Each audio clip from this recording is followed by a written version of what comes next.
raadiyoo sagalee walabummaa Oromiyaati. Raadiyoon sagalee walabummaa Oromiyaa karaa marsariitii independent.oromia.org torbanitti yeroo lama kan isiniif dhiyaatu amma jalqaba. Raadiyoon sagalee walabummaa Oromiyaa akeeka qabsoo kan saba Oromoo bilisaaf biyya Oromoo walab sirna dimokiraasii faqaan bulu deebisanii gadi dhaabuuf godhamu deeggara. Akeeka qabsoo kana babal'isuufis hojjeta. Birmadummaan Oromoo dafqa dhiigaaf lafee ilmaan Oromoon dhugooma jedhee amana. Dhaggeeffattoota isaas wareegama qaalii kanaaf kakaasuuf carraaqa. Kun raadiyoo sagalee walabummaa Oromiyaati.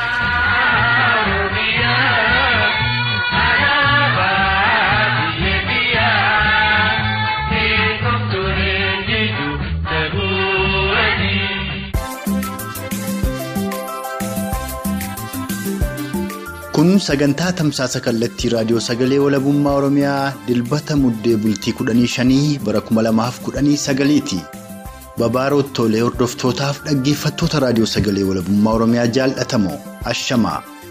Kan isa yooyifate Hanaxiiqii Dhugaasaatii akkuma yaadatamu ammoo sagantaa keenya kamisa dheengaddaatiin gara konyaa Gujii Lixaa Hona Galaana Abbayyaatti bilbiluun Gudeeddaa Hona Galaana Abbayyaa ganda biyyoo jedhamu keessatti haadha Oromoo tokko irratti raayyaa ittisa koloneeffataa Impaayera Itiyoophiyaan raawwateen haati gudeedamteef daa'imni ishii dhalattee baatii 2 hin guutin du'uu Oromticha tokkorraa odeeffannee isiniif dhiyeessinee turre. Oromtichi konyaa Gujii Lixaa Hona Galaana Abbayyaas odeeffannoo raadiyoo sagalee walabummaa Oromiyaaf kennetti dabalataan Oromoonni ona isaanii keessa jiran irra jireessi qotatee bulaaf horsiifatee bulaa ta'uu kan dubbatan Oromoonni barnoota qaban kan carraa miidiyaatti dubbachuu argatan dhimma Oromoota raayyaa ittisa koloneeffataa Impaayera Itiyoophiyaan dhumaa jiranii dubbachaa fi akka hin jirree fi sanaafis guddoo gaddanii akka jiran raadiyoo sagalee walabummaa Oromiyaatti himanii turan.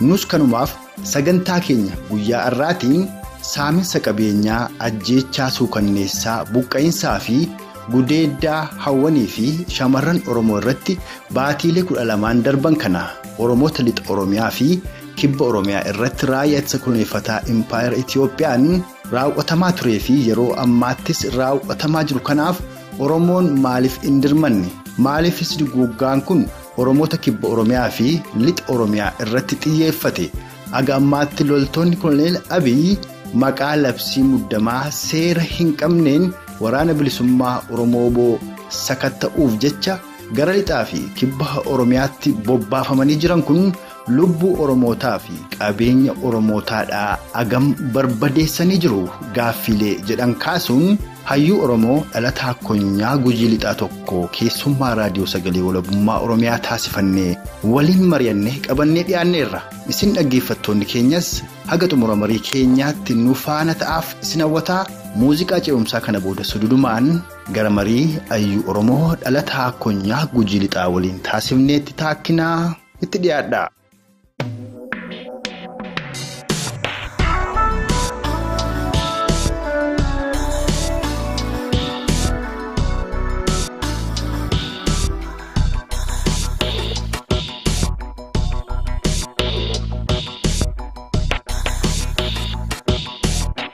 Haala Oromoonni konyaa Gujii Lixaaf ba'a akkasumas konyaa Booranaa dabalataan lixa Oromiyaa Maccaadhaa yeroo ammaatti keessa jiran irratti dubbatuudhaaf afeerraa raadiyoo sagalee walabummaa Oromiyaa simattee toora sarara bilbila keenyaa irratti waan argamteef maqaa dhaggeeffattoota keenyaan guddoon si galatoomfadha. Isinilleen ulfaadhaa iddoo nu jirrutti odeeffannoo kana dhageessanii nu gaafachuudhaaf bilbiluu keessaniin ulfaadhaa jenna. Tolega kallattumaan gara marii keenyaatti deemna. Innis maali akkuma nu cuftuu quba qabnu waggaa kana jechuun yoo xiqqaate baatii 11 olii fi Oromoonni kibba Oromiyaadhaa konyaa Gujii baaf lixa akkasumas Booranaa lixa Oromiyaa Maccaadhaa labsii yeroo muddamaa jedhanii tugaa irratti labsanii maqaa sagantaa waraana bilisummaa Oromoonni warra silaa barbaanna jedhaniisanii Oromoota obbaasaadha turan. Oromoonni lixa Oromiyaa Maccaa fi kibba Oromiyaadhaa uummanni Oromoodhaa akka dirmatuu fi gama garaagaraan yeroo garaagaraatti deddeebisanii dhaammataniiru. Haa ta'uutii dirmannaan tokkoyyuu hin godhamnee fi Mee gochaa kana attamittiin ilaaltu? Aga ammaatti konyaa Gujii fi Booranaa keessatti odeeffannoo qabdaniin gaaga'ama yookaan miidhaa attamiitu qaqqabeedha jira. Dabalataan immoo Oromoon akka inni waliin dirmanne maaltu taasisee isinitti fakkaatame? Isa kanaan maree keenya aanfannaa. Tole. Maqaa Command Post jedhamu kana Command Post Command Post labsuudhaaf seera paarlaamaa kan qabneen xaalayaa tokkoon labsame uummata kanarratti hanga labsame baatii 12 gara baatii 12 deemaa kan jiru Command Postis jechuun dandeenyu maaliif Command Postiin tokko kaan immoo labsii yeroo muddamaa kan jennu kun seera mataa ofii qaba. Seera mataa isaa kana ulaagaa san guutee mirkanaa'ee qaamni hundi beeku labsii kana raawwachiisuu dirqama isaas akkasumas naannoo irra raawwatan kanatti akkamiin akka mirgi namoomaa hin sarbanne maaliif hin godhamne wanti kun hin jiru. Kun osoo hin jiraatin seerri kun osoo eegameen duraa'uu xaalauma tokkoon labsii yeroo muddamaa kana qaamni aangoo hin qabne dhimma kana xaalayaadhaan labsee hanga immoo labsii yeroo muddamaa kun labsan ta'as hobbaatiin lubbuu namaarra geettee qabeenyiin barbadaa'ee uummatis akkasuma bulii isaaniirraa akka buqqa'uuf akka rakkatuuf sagantaa adda addaa baasanii hiraarsaa kan jiran hammas taate tanaa hamma yeroo kanatti jechuudha. Kanaaf tokko labsi yeroo muddamaa kun qaama seera yookaan aangoo labsii kana labsuu hin qabneen kan dabree fi xaalaa tokkoon kan labsame ta'uu isaati akkan itti hubattu. Labsii kana ammoo wal qabatee gaafa labsii kana gara hojiitti kan tokko lubbuun namoota nagaa fakkeenyaaf akkuma jalqabaniin naannoo godina Gujii lixaatti guyyaa tokkochatti magaala keessatti gara nama 23 magaala keessatti kaan jiraa gubanii kaan immoo meeshaadhaan kan ijjeefame namni nagaa kan magaala ba'e kan daandii gubbaatti kan ijjeefame haatiin immoo waliin ijjeefame kan manni irra gubate ilmoo mana waliin gubate fi wanni lubbuu namaa gaagamne hammana hin jenne fakkeenyaaf guyyaa tokkotti namoota magaalaa yaa walta qabanii naannoo godina Gujii bahaa keessa kafitame jira guyyaa tokkochatti jechuudha nama magaalaa deemu nama firraa deemu walta qabanii kafitan jechuu bakka tokkotti diblaadhaan gocha hammana hin jenne kana hundumaa eegessaa turanii nama ajjeesanii reeffa namaa gubaa turanii gaagaamni hagana hin geenye kun lubbuu namootaarra gahaa ture. Gaafuma labsiin yeroo muddamaa kun labsame konyaa Gujii bahaa lixaa keessattis mana waliin agareeffa gubuutti ga'aniiru bakka tokkotti nama 17 iddoo kabiraattis akkasuma jettanii yeroo sanatti nus gabaafnee turre mee dhaggeeffattoota keenya yaadachiifnu eessatti ta'e gochaan ammeenyaa kun jalqaba. Kan bahaa. Kaba'aas kan lixaas. Kan lixaa ana magaalaa Fincaa'aa magaaluma keessatti namni mana waliin gubatee jira namni daandii gubbatti namni nagaa kafirraa magaala keessa yaa'u katataa'u kasuutii keessa jiru dubartii meeshaa bitataaf. Gabbaadha wanni godhaa turanii gara Gujii bahaatti immoo naannoo Arqalloo Gooroo Doolaa lafa jedhamtutti akkasuma nama magaalaa yaa'u walta qabanii bakka tokkotti kan lubbuu isaanii galaafatan ta'uu isaati. Kanaaf gara lubbuu namaatiin gaagaamni gahaa jiru faggaa tures baay'ee hammaataadha. Namni qaamni seeraa qabee mana hidhaatti gahu halkan madaatti gabbaasanii jeesuun fixuun wanti akkanaa kun raawwataas ture duuti lubbuu namaatu uumatti akka hin herregamnetti uummanni akkas sadarkaa san gahee jira. Gama qabeenyaa innaa fudhanne immoo qabeenyi baay'ee barbadaa'ee jira. Midhaan kafichatti gubate jira. Kangalee immoo gootiratti gubate jira. Akkasumas warqichi yookaan qoocoon bunni dhaabatatti dhaqanii horatti baasanii ciranii balleessan jira. Horiin immoo warra tiffatee bulaa horii isaanii akka isaan elman akka isaan qalanii keessaa nyaan horii baay'ee qabanii ofii keessaa qalataa bakka tokko raranii horiillee akka ittisanii hidhanii bira tee'aa turan gocha akkanaa kana duuchi raawwataa turanii jechuudha. Qabeenyaallee gaaga'amni naannoo kanatti dhaqqabe baay'ee hammaataadha. Tolegaa gama qabeenya gubateetiin magaalaa tokko keessatti konyaa Gujii lixaa kana keessaa abbaa qabeenyaa Oromoo tokko guutuutti mana isaa balbala 47 akka isaan guban tiraakteera qonnaadhaa kan inni mataa isaatti qabu 2 fi kan isaan nama biraa wajjin qixxee walitti qaban 2 akka isaan guban dhageenyee gabaasnee turre dabalataan konyaadhuma Gujii lixaa naannoo Qarcaatti ammoo yoo xiqqaate maanguddoonni ganna 70 sanaa oliidhaa ajjeefamanii mana isaanii keessatti gubachuutu himamaadha ture gabaasaas turre mee kanarraallee waan quba qabdan mee uummata Oromoo dhageessisaa. Dhugaadha odeeffannoon kun akkasuma jira waraana bilisummaa Oromoon deeggara jedhamee namni shakkame qabeenyi isaan gubata manni isaan gubata wanni inni qabu konkolaataawwan hundinuu ibiddaan gubata kun uumama ta'ee jiraate nama tokko abbaa qabeenya tokko lama qofaa miti abbaa qabeenya akka buna hektaara baay'ee dhabee jira akkasumas qabeenya isaa mana waliin dhabees jira akkasumas warra horii horsiifatu horii qabeenya guddaa nama qaban ka horii isaa jalaa oofatanii higa ammaa waraanni nyaataa jiru jira. Hidhaama jedhamu akka fedhan keessaa qaalataa akka fedhan keessaa nyaachaa jiran jira. Mana ammoo yeroo guban wanni baay'ee nama gaddisiisu manni yeroo gubatu namni keessa jiramu hin jiru jedhamu ittuma darbama. Namni humna qabu baqatee ba'a.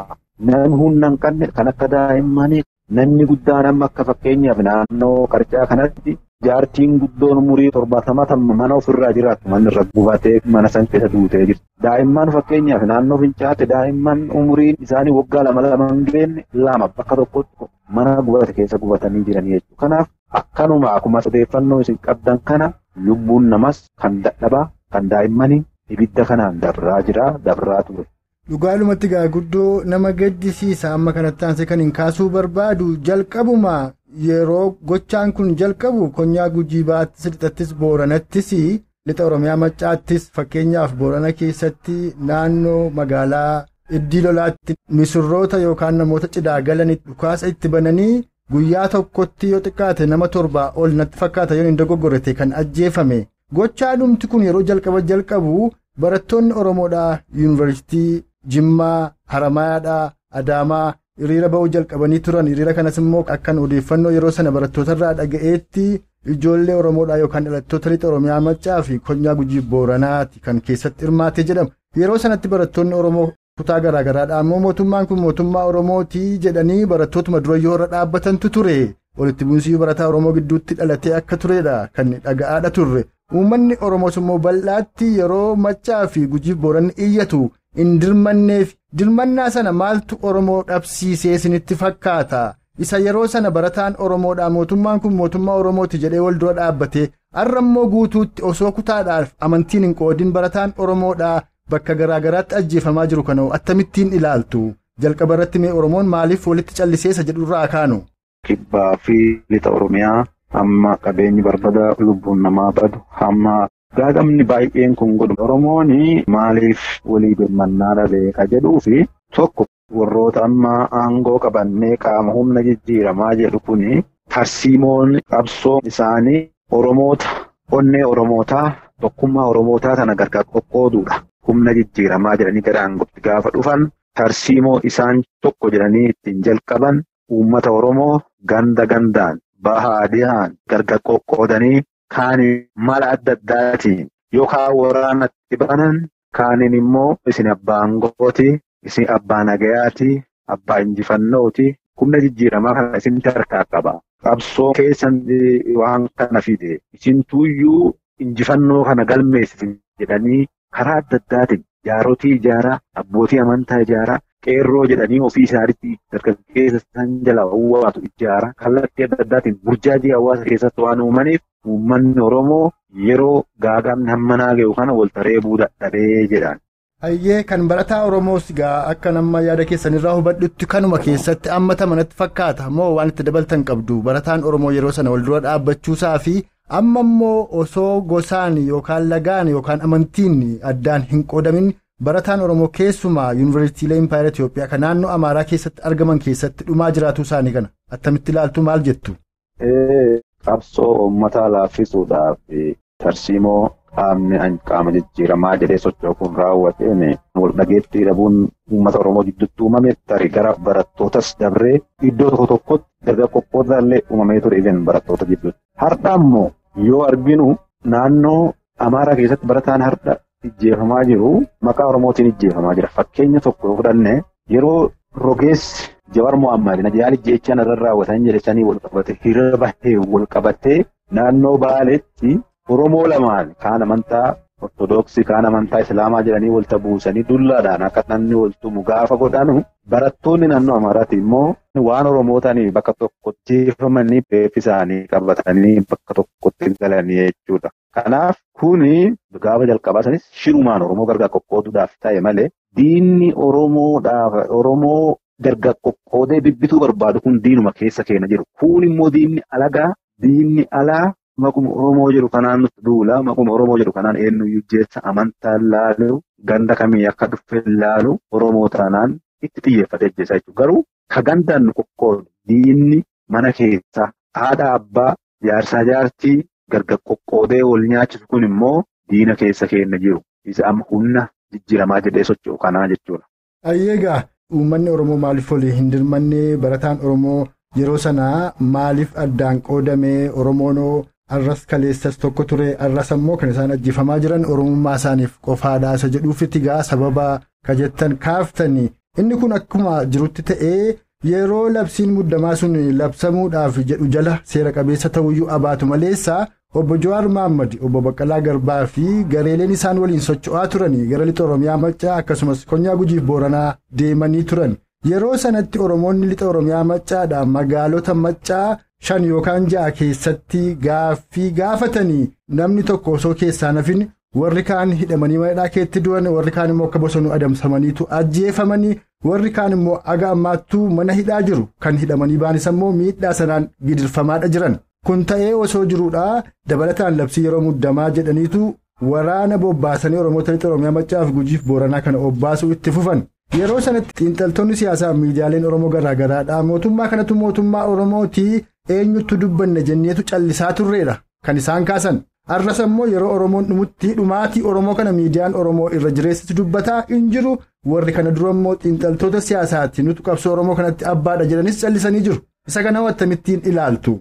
Inni kun yeroo sana yeroo jalqaba irratti koomand poostiin kun labsamuudhaaf akkana foolataa jiru sanatti haalli biyya keessa ture ololli siyaasaa kan biyya keessa ture hubannaa fi akkaataan aktivistoonni fi akkasumas qabsaa'onni gameeyyiin akka obbo Baqqalee Garbaa fa'aa qabatanii socho'aa turanis jalqabumaayyuu dogongora ture. Tokko mootummaan kun mootummaa Oromootii, aktivistiinis mootummaan kun mootummaa Oromootii. Qabsaa'onni gameeyyillee mootummaan kun mootummaa Oromooti. Seenessa akkasii kanaan gara dirreetti namuu gadi ba'e. Mootummaan sirna kan afaan Oromoo dubbatu suni achi dhufeef mootummichi immoo kan Oromoon ta'u. Dogongorri jalqaba raawwatan, dogongorri jalqaba onnee qabsaa'ota gameeyyilleetiin cabsan isa kana. Isaan kana fudhatanii isaanis dogongora kanatti katiman. Mootummaan kun hardhas kan Oromoo miti. Kaleessas kan Oromoon turre. Namni afaan Oromoo dubbatu sun dhufee carraa argatee fuuldura isaa bu'ee jechuun mootummaan kun mootummaa Oromoo sirni kun sirna Oromoon jechuun kanneen Oromoon sirna ofii biyya kana keessa hanga ammaa ijaarratee hin jiru. Dogongorri kun kan uumamee fi akkaataan isaan gaafa sanis uummatattiin soban akkasumas nama faallaa kana dhaabate akkuma ammas hin kaaftan nama gaafa san OMN irra gabbaree dubbatu akka duulamee hidhamu akka hidhamu akka jeefamu kan darbeef mootummaa Oromoo irratti ka'ee. Mootummaa Oromoo irratti bobba'anii waan jedhamaa saniin dabalataanii mootummaan kun yoo kufee hin banna dirree waraanaa ta'ina Oromiyaan hin badu jedhanii bifa saniin sodaan taane waan hin fakkaanne mootummaan baduuf uummanni maal ta'a waan hin fakkaanne ol akkasiisan qabatanii akka onnee uummata cabsan akka uummata burjaajessan duulli isaan kallattii kana lamaaniin nurratti duulaniin kan ka'e koomandi poostiin kunis akka nurra labsamu taasifame. Har'a immoo kunduuchiin badii ta'uu argan. Mootummaalleen qaroomaa akka hin ta'illaa argan akkasumas immoo gama kaaniin yoo mootummaan kun kufee akka jiraachuu dandeenye akka biyya keenya ijaarrachuu dandeenye akka sirna nuu ta'u ijaarrachuu dandeenye namuuyyuu amma waan hubate fakkaata. Isa kana immoo dogongorri jedhanii ammas gabbaanii akka isaan miidiyaatti himu akka isaan wanni hin dhaabanne maalti godhaa jira humni qaama jijjiiramaa ofiin jiru kun warra kanaaf gammaa harkaa qaban fakkaata kallattii kamiinuu. Bu'aa isheenii eegsifachuuf jecha warra kana haga ammatti harkaa qabna warri kun gabbahee uummata fuulduratti nuti dogongorree jirraa mootummaan kun keessanii miti gaafa hangittaa keessa isin hin jenne wanni isaan badanii banna jenne wanti guuchiidhaa jedhanii gadi bahanii dubbachuu dhiisuudhaan ammas cadheessa filatanii taa'u jiran akkana fakkaatte.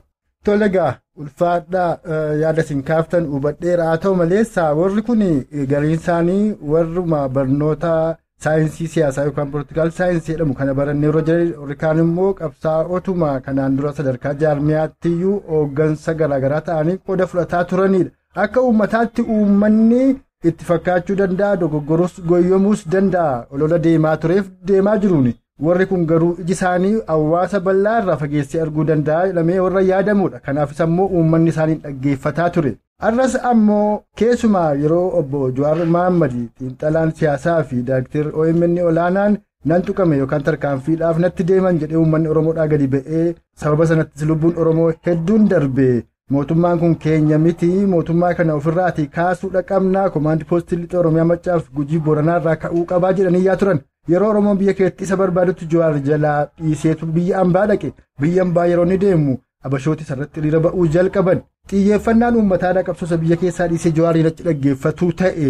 Osoo sun jiru immoo Jawaarii filannoo dhufuttan hirmaadha jedhe. Yeroo inni filannoo dhufuttan hirmaadha jedhu gama biraatiin ammoo adda bilisummaa Oromoo kanaan dura beekamtii dhawwatanii rakkisaa turanii fi boordiin filannoo Impaayera Itiyoophiyaadhaa waraqaa kenne. Kanaaf gaa namoonni tokko tokko akka jedhanitti ammas taanaan Jawaarii fi warri kun wal quba qabanii ka jedhu kaasu. Ka biraan ammoo osoo kun ta'ee jiru Lammaa fi Abiyyi walitti bu'anii dhaga'ameetu uummanni Lammaa Magarsaadhaa hooggana waraana biyya sanaatii Oromoo ficcisiisaa jiru piroofaayil piikcharii godhatuu fi faarsuudha jalqabe. Warri kaan immoo Lammaa fi Abiyyi jabitaan mirgaadhaa kana dura Lammaan afaanuma isaatiin anaa fi Abiyyiin kan adda baasu du'a qofaadha jedheera. Arras diraamaadhumatu Oromoo irratti hojjetamaa jira warra jirantu jira. Mee isin maal jettu kanarratti? Ji'oota 10 oliif gaafa qabsoon tun wal sukkuummaa taatee akka isaan herreegan sagantaaleen bahan kan ji'a 1-2 keessatti raawwanna jedhaniitti seenan waraanni sakatta'iinsa wal qabate kun lubbuu fi qabeenya hamaa baay'ee irratti gaaga'ama fiduu eega arganiin booda akkasumas immoo ABO'n akka hin galmoofne biyya tana keessa shirri adda addaa hidhamaa maqaan adda addaa hidhamaa sakaallaan adda addaa godhamaa ture. Kanaafuu kallattii jijjiiranii kallattii jalqaba qabatanii deeman sun jijjiiranii jiran tokko kallattiin kun akkamitti jijjiirame Jawaar rogeessaa abbaa qeerrootu yoo hin jedha. Kanaafuu qeerroon isa bira jiramu hin jiru kan jedhamu sun mirkaneeffachuudha. Lakki ati qeerroon si bira hin jirtu. Lakki qeerroon na bira jirti. Lakki uummatumaa yoo nama harkaa qabaana. Gaafa jechaa wal dhiibbaan sun kaate waliigalanis ta'uu danda'a. Diraamaa ta'uu danda'a. Najjeessuuf akkaan jedhee qeerroo lafaa kaatee lubbuun namoota hedduullee hin bade. Kun immoo Jawaar qeerroon akkas bira jirtu dhageettii akka uummata biraa qabu eega garaan ta'uu fi mirkaneeffateen booda nan dorgomaa jedhe. Hayyee eega dorgome egaa ammaa paartiin bakka bu'ee dorgomu nu beekna. Qaama jijjiiramaa of hin jedhu kan amma kan bee dorgome hoo paartii Oromoo kan biraa bakka bu'ee dorgome hoo wanni gammaa beekame hin jiru. Gama kaaniin immoo kana raawwateen booda gara biyya gaafa deeme. Achitti immoo warroota bashaarraa mormiin baay'een itti ka'aa tureen guyyaa laasan keessa yeroo socho'ee uummata Oromoo kana dubbisu maalii kana godhu. Kun tokko ammas deebi'ee Jawaar uummata Oromoo koominiitii Oromoo kan biyyoota adda addaa keessa jiru kana biratti ammas akka inni fudhatama argatuuf akka inni gammaa dhageettii san horatuuf akka namni maquma Oromummaa kana qofaan. Kiristaayizii jabaa osoo kaan lakki dogongortee jirta ammas nu balleessitee jirta karaa qajeelan nu qajeelchina siin duraayyuu qabsoota karaarra maattitee jirta waan jedhamu uummanni jabeeffannee ittiin kaa'amneef jecha warri Habashaa kun akka inni biyya san keessatti itti ka'u karoorfamee namooti tokko aangawoonni naannoo Amaaraa ta'e jedhanii biyyoota alaa sanatti bobba'anii waan kana taasisan dhaagal duuba wanti jiraa waan akkanaa kan na fakkaata. As deebanii immoo. Humna Jawaar biyya alas ta'ee biyya keessas sochoosuu danda'u kana waadaa galanii walii galanii jiraatan ta'ee hoo kana wanni isaa egaa ammaanaa fi ifa ta'uu hin dandeenye garuu ABO'nis akka galmoo murtaa'ee hin galmootte ABO'nis boordii filannoo biyyattiirraa egaa waraqaa galmee san argatte biyya keessa sochootee waajjira akkasiin banattu sagantaa siyaasaa akkasiin gaggeeffattuuf waan dandeessis waan godhaniiraniif garuu har'as iddoo. ABO'n itti humna qabdi jedhame akka ABO'n waajjiratti hin bananne godhamaa jira. Fakkeenyaaf lixa Oromiyaa keessatti akka socho'anii isaa waajiran ban kibba Oromiyaa socho'anii waajjira banuu danda'an haala jiru kanaan jechuudha. Gama kaaniin as deebanii obbo Lammaa fi obbo Abiyyi ijjannoo garaagaraa akka isaan qabanutti miidiyaa gubbatti bahanii kan dubbachaa jiran. Kun hundinuu taa'ee jedhanii diraamaa siyaasaa dalagaa jiru. Jedhee hubadha waan isaa. kun diraamaadhaa biyyi lammaanis wal dhabdee tokko hin qaban nagaa qabu. Uummatuma Oromoo kana sobuudhaaf hundinuu raawwataa jiru.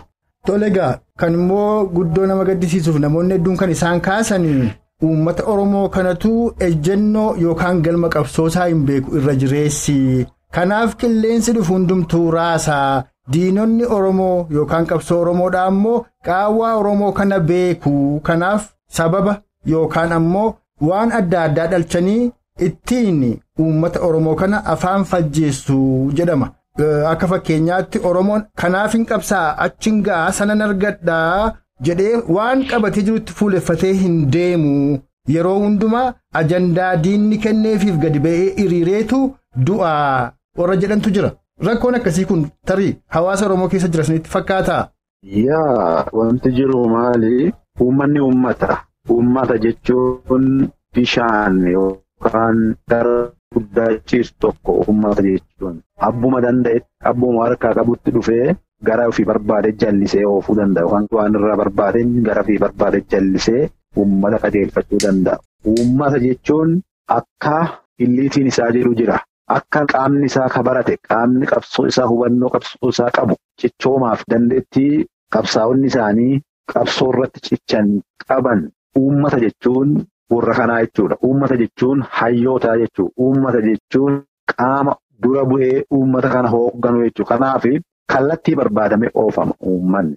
Anyway bakka fedhes haa ta'u garuu sadarkaan hubannaa siyaasaa hawaasaa gara hawaasaatti biyyaa gara biyyatti garaagarummaa qaba. Waan beekame garuu Ameerikaas ta'e Awurooppaa keessatti uummati uummatummaa hubannoo garuu garaagarummaa qaba. Ogeessuma siyaasa tokkotti qaama siyaasa geggeessu tokkotti beekaa tokkotu uummata kana ka'ee kallattii tokko qajeelcha. Kan Oromoo kanatti gaafa gaddeebinu uummata Oromoo kanarraa addaa miti innis uummatuma hubannaan siyaasaa kennaa hoo gadi aanaadha akka sadarkaa hawaasaatti. Uummata Oromoo akka uummatatti uummata falaasama dhugaatii fi falaasama dharaa beekee bulu. Uummata dhugaa yoo kennaniif beenyaa biraan barbaanne uummata dhara jibu dhugaa yoo kenniteef siif du'a. Garuu dhugaaf siyaasaan iddoo tokko tokkotti immoo maal ta'a? Dhugaa yeroo isiin dhufattu jira. Yeroo isiin akka waan hin mul'anne taate galmi siyaasaa akka barbaadamtu akka inni iddoo barbaadame san ga'u yookaan galma barbaadame san ga'u yeroo warri hayyootii siyaasaatti fayyadaman jira. Tokko kunuyyuu uummata keenya hin miidha. Uummata keenya hubannaa siyaasaa qabu ammas gadaanaadha. Kanaaf kan gaditti dhufe duuchii harkaa dhaawuu miti. Hubatee beekee deeggaruu, hubatee beekee gaafachuu malee an dhufee afaan isaatti dubbadhee naannoo kana dhalate jedhanii harka naa dhaanuu qabu. Waan deemu bittan qabattee deemuun taate waan gaariin qabattee deemuun yoo jiraate isa san beekee nu fuudhamu nu fuudhu jedhee akkasitti hubatuu danda'u qabaa jechuudha. Kanaaf uummati akkuma siin jedhee hayyoota isaatiin geggeeffama, beekaa siyaasaa isaatiin qajeelfama. Warri kun yoo dura yoo warri kun amala bade.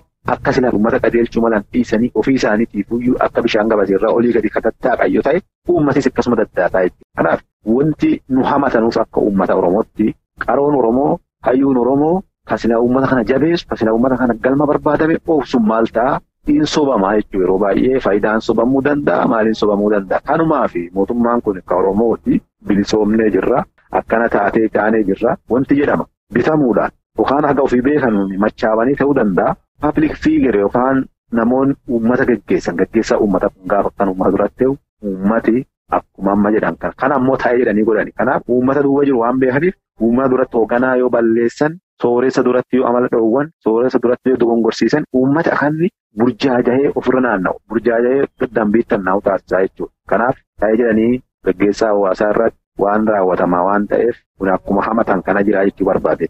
Egaa uummanni Oromoo immoo aadaa isaarraas duudhaa isaarraas kan inni beeku dhugaadha isaa fi nama dhugaa waliin du'aa sobni immoo sobadhaa kan jedhu kaaftan sun dhugaadha sun immoo herrega siyaasaa keessatti baay'ee nama hin deemsisu garuu sira yoo tokko dogoggore lama dogoggora darbeerraa baratuu hin mallee kan jedhudha gaaffiin dogoggora darbeerraa baratuu hin barree yoo jedhamu immoo.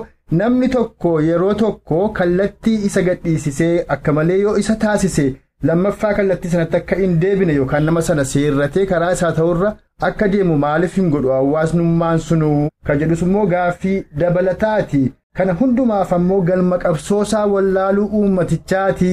Maaliif warri kanaan dura ganda 27 fi 8 nyaaphaaf ergamaa Oromoo obbaasaa turanii osoo sirni mootummaa sun hin jijjiiramne mootummaan kun mootummaa Oromooti mootummaa keetii yeroo jiran callumadhee akkuma isin amma kaaftan harka tumuun sun fafaa silaatii kanarraati waa baruu waa sirreeffatu hin malle Oromoon.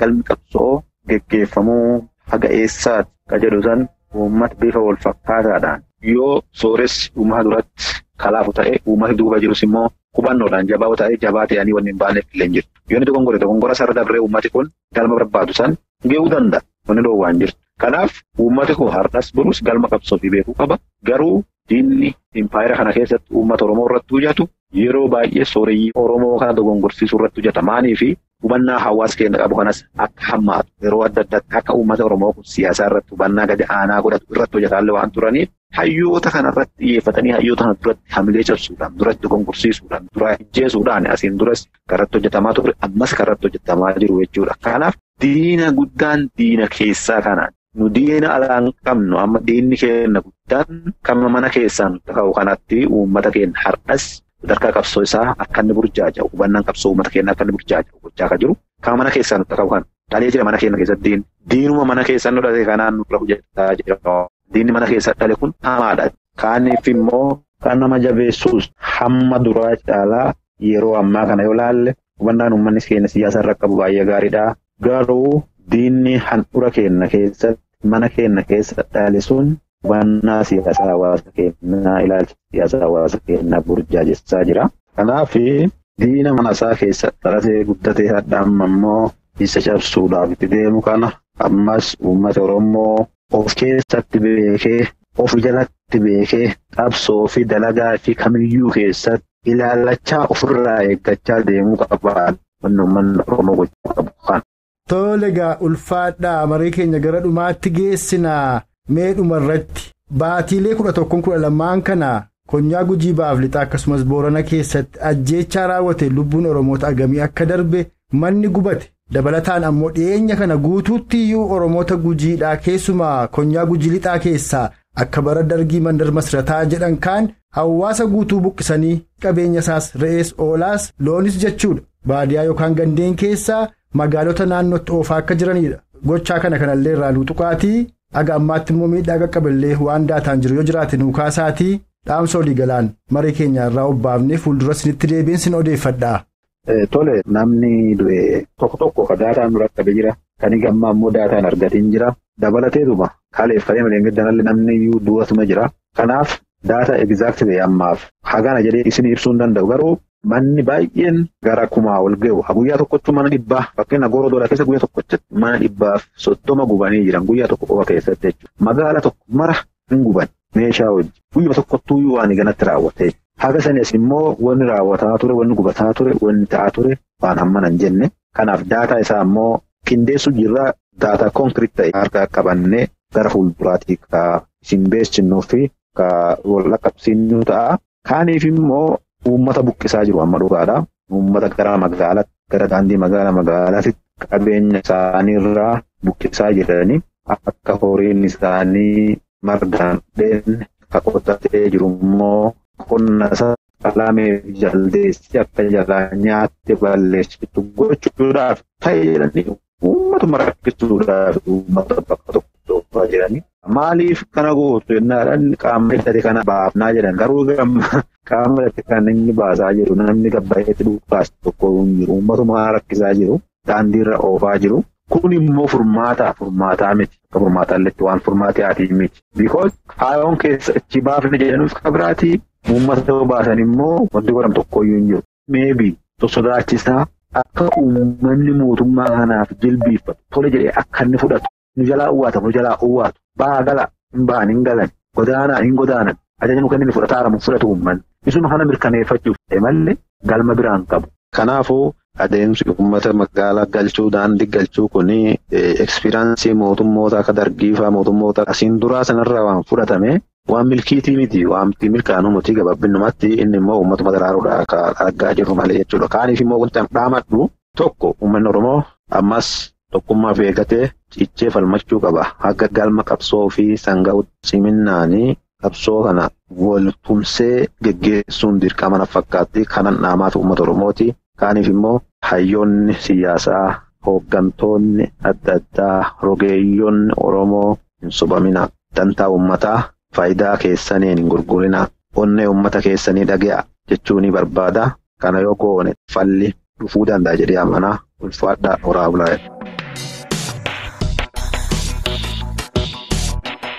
Mariin Ayyuu Oromoo dhalataa Konyaa Gujii Lixaa waliin dhimma duguuggaa sanyii qindaawaa lixaaf kibba Oromiyaa keessatti raayyaa ittisa koloneeffataa Impaayera Itiyoophiyaan Oromoota irratti raawwataa jiru ilaalchifnee taasifne kanarraa armarratti obbeera. Gara fuula duraattis ayyoottan Oromoo garaagaraa dhimma kanarratti mariisifnee yaada isaanii kan isin biraan geenyu ta'uu gamanumaan isin yaadachiisaa turtii qaataa ilaa ammaatti nu faana qabaattaniif horaa bulaas jechaa haga sagantaa keenya yeroo taanuun walitti deebinutti kan nagaa isinitti dhaammannu Anaxiiqii Dhugaasaaf Gulaalaa Suur Sagalee Mo'aa Buubaatii humaan nama borii nu tolchinna.